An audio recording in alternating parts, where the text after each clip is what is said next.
चलो दोस्तों, तैयार हो जाओ कुछ धमाकेदार इतिहास जानने के लिए।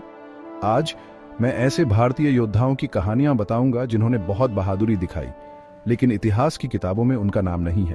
सबसे पहले राजापुरु। ये महायोद्धा 326 बीसी में झेलम नदी के किनारे सिकंदर महान के खिलाफ लड़े।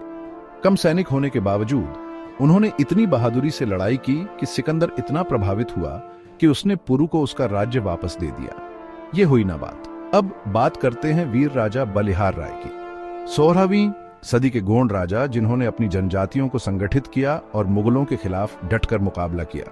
उनकी बहादुरी के किस्से आज भी लोक कथाओं में गाए जाते हैं। क्या बात है। फिर हैं अरुणाचल प्रदेश के कर्नल उदान बुरहान। 19वीं सदी में मोनपा जनजाति का नेतृत्व करते हुए उन्होंने अंग्रेजों का डटकर विरोध किया, जिसकी मिसाल आज भी दी जाती है। अब कित्तूर की रानी चेन्नम्मा। 1846 में इस वीरांगना ने ब्रिटिश ईस्ट इंडिया कंपनी से लोहा लिया और कई बार उन्हें हराया।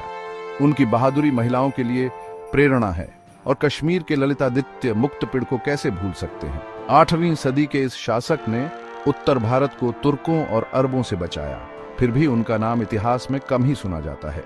झाला अजय सिंह राणा सांगा के सेनापति 1527 में खानवा के युद्ध में अपने राजा को बचाने के लिए खुद राजा बनकर लड़े और वीर गति को प्राप्त हुए। उनका बलिदान लगभग भुला दिया गया है। असम की तानी रामा को भी याद रखना होगा। 17वीं सदी में उन्होंने मुगलों को अपनी रणनीति से हराया, लेकिन उनकी कहानी बस स्थानीय किंवदंतियों में ही है। वीर गोकुला जाट ने 17वीं सदी में मुगल बादशाह औरंगजेब के खिलाफ किसानों के हक के लिए विद्रोह किया। उनकी कहानी भी ध्यान देने लायक है। और मेवाड़ के संस्थापक बप्पा रावल, जिन्होंने 8वीं शताब्दी में अरब आक्रमणकारियों को हराया और राजस्थान के इतिहास में अपना नाम दर्ज कराया। अंत में गोंडवाना की रानी दुर्गावती, जिन्होंने 16वीं शताब्दी में मुगलों के खिलाफ अपने राज्य की बहादुरी से रक्षा की।